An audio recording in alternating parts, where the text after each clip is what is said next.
Hello, we are here today to learn how to file our annual income tax for 2025 as the law has stated that we should file before a certain time. Now I'll try as much as the way I do. If you see the way my presentation it looks so childish, it looks so simple, and that is the way I want it to be. I want it to look very simple so that anybody who comes across it will be able to understand what they are expected to do. Mind you, if you have more source of income, and your income is high, get a tax consultant. If you have maybe you have multiple source of income like 4 or 5, and the income is bringing you a huge amount of money, get a tax consultant because they will help you to reduce your liability. You won't be able to do it. But this is for people who have maybe one source of income, two, one is the main and the second one is not too pronounced, so they don't really have much to pay a tax consultant. Then this is for you. Now let's go.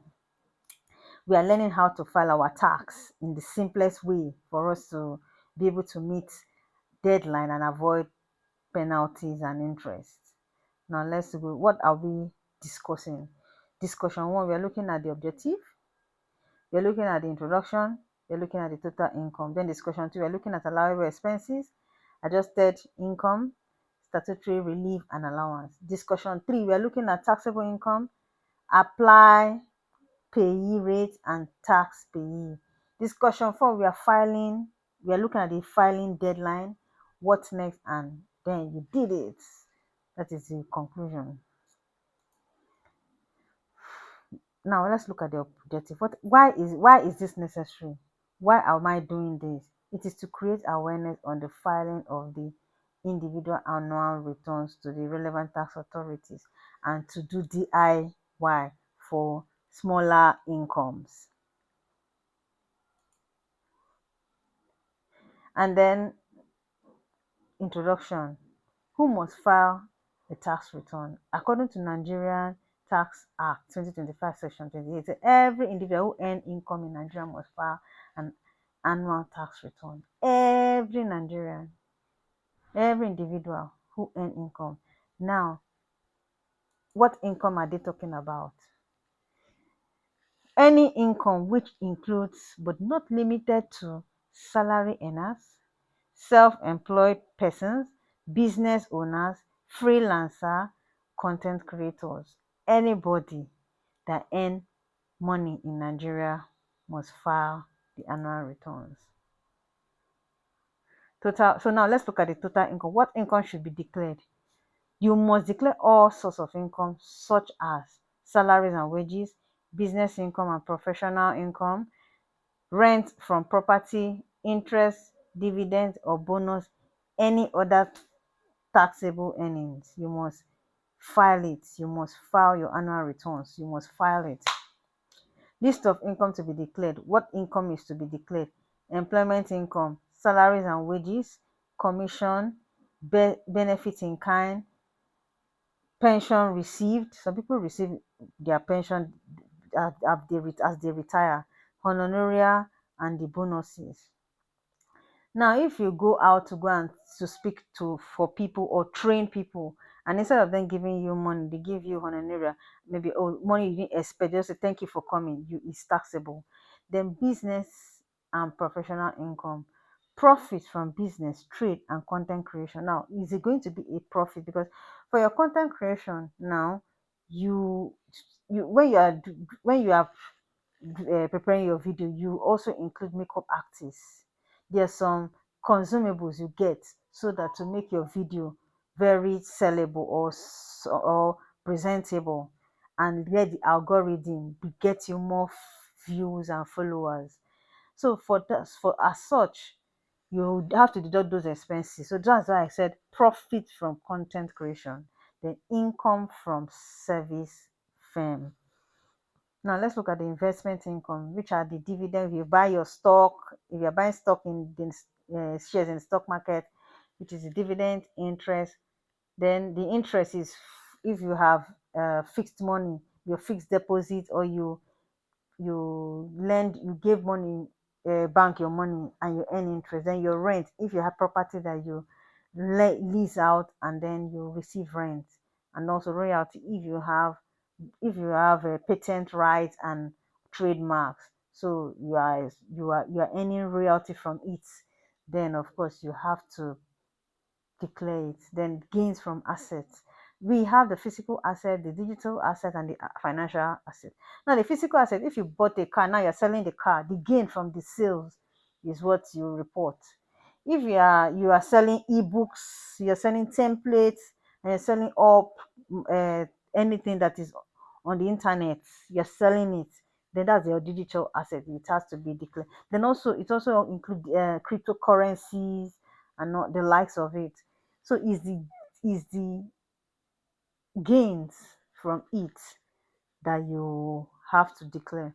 Then sales of financial assets. Now this financial asset include maybe you are into shares, loan stock, and all that and all that.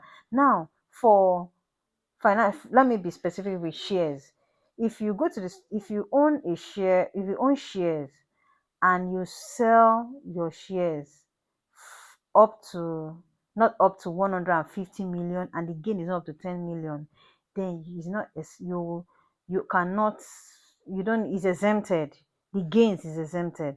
But if it is up to more than 150 million and your gain is above 10 million and you reinvested that gain and the profit, what would the takings for the sales of those shares, you invested it back to stock exchange, it is exempted.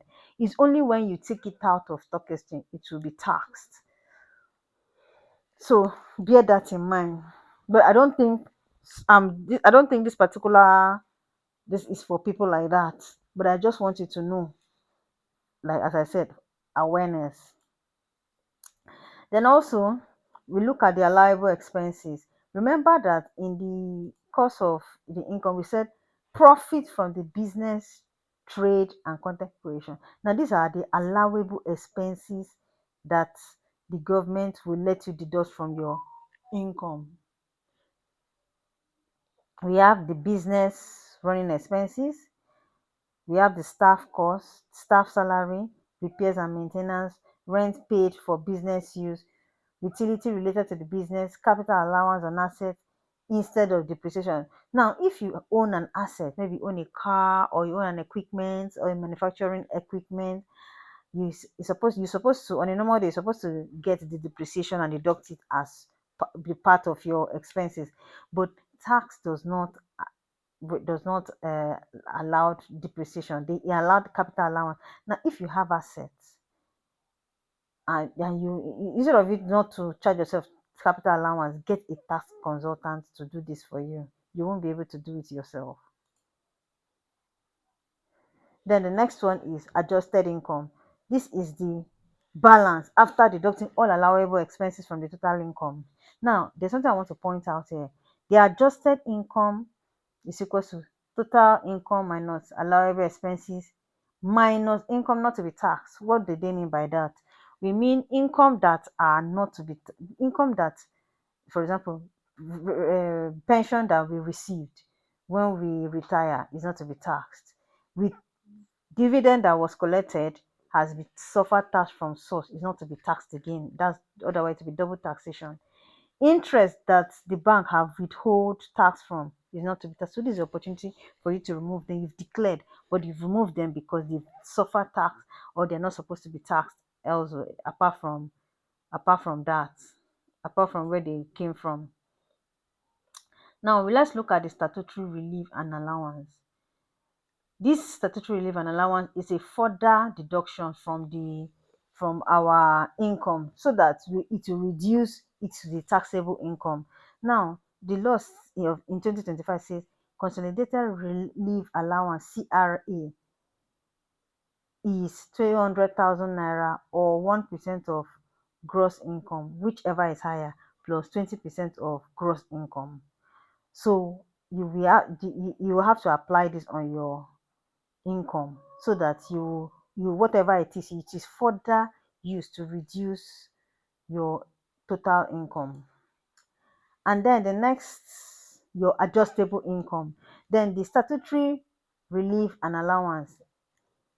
The other statutory relief and allowance is pension contribution, national housing fund, life assurance premium, national health insurance scheme, interest on loan for developing an owner occupied residence house, rent relief of 20% of annual rent paid at the maximum of 500,000 naira. Now, this means that any rent that is 2.5 million and below will enjoy this. But if it's above 2.5 million, then the other part will not be applied. It will suffer they won't apply your other rent is not going to help you anymore if it is above 2.5 million.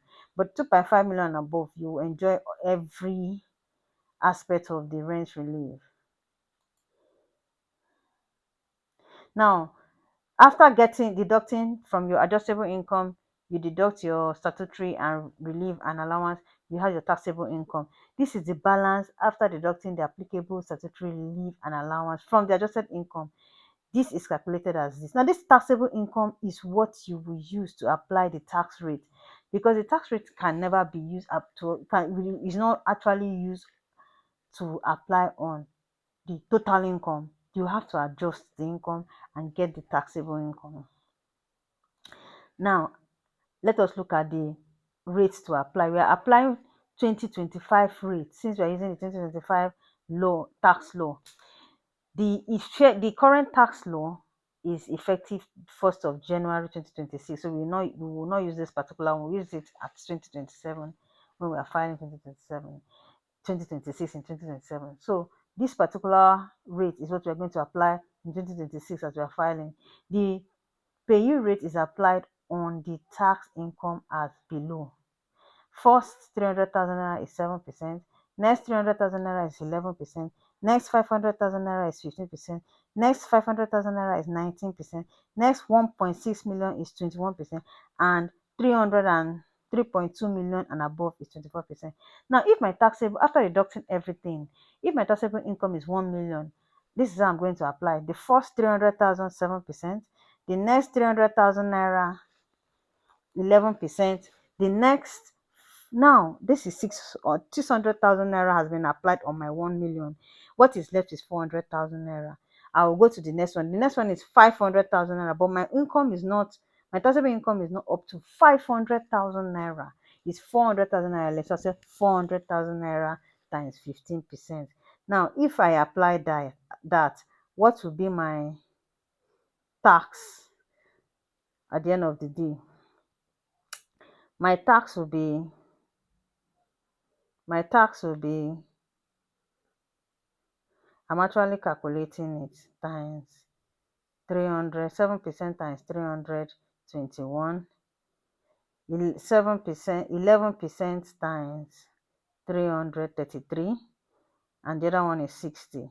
So 60 plus 33 plus 11. So I'll end up to pay 104, 104,000 naira as tax. So now that 104 is what we call tax due. Now the tax due is 104,000 naira. The pay the payee rate is applied on the taxable income to have tax due. Now, as I have 104 as my tax due, I have to apply minimum tax rate. Minimum tax rule. The minimum tax rule, the rule compares 1% of my total income to the tax due. Now, if I apply my total income of 1% and is higher than 104, that will be my tax due. But if it is lower than the 104, the 104 will be my tax due. Whichever is higher will be the final tax due. Now, tax paid during the year in 2025. If you have made any tax payments which will be used to deduct to reduce the tax due amount, which is tax payable, then we have to reduce the tax, whatever we paid. For example, if I have paid 20,000 naira, I will reduce 104 minus 20,000 naira, and I will have 84,000 naira as tax payable. Now, The tax paid, if any, is reduced, is deducted from the tax due to have a tax payable, which is my 84,000 naira. This amount should be remitted to the tax authority as and when due, else penalty and interest will be accrued. So you have to pay it as and when due. So we have to pay it on or before 31st of March. Otherwise, we will attract penalty and interest. Deadline date. Your annual return for 2025 should be filed with the relevant tax authority on or before 31st March 2026. After this date, when you file annual return, you will have to pay penalty and interest for late filing. It is better to avoid it. Now the next one, what next? After filing the tax authority review your filing. The review is based on the requirements of the law. If they are satisfied, then the filing is closed. Otherwise, you'll be contacted. The time of contacting the taxpayer varies, so check your email. You did it. You just learned about filing annual returns. Congratulations.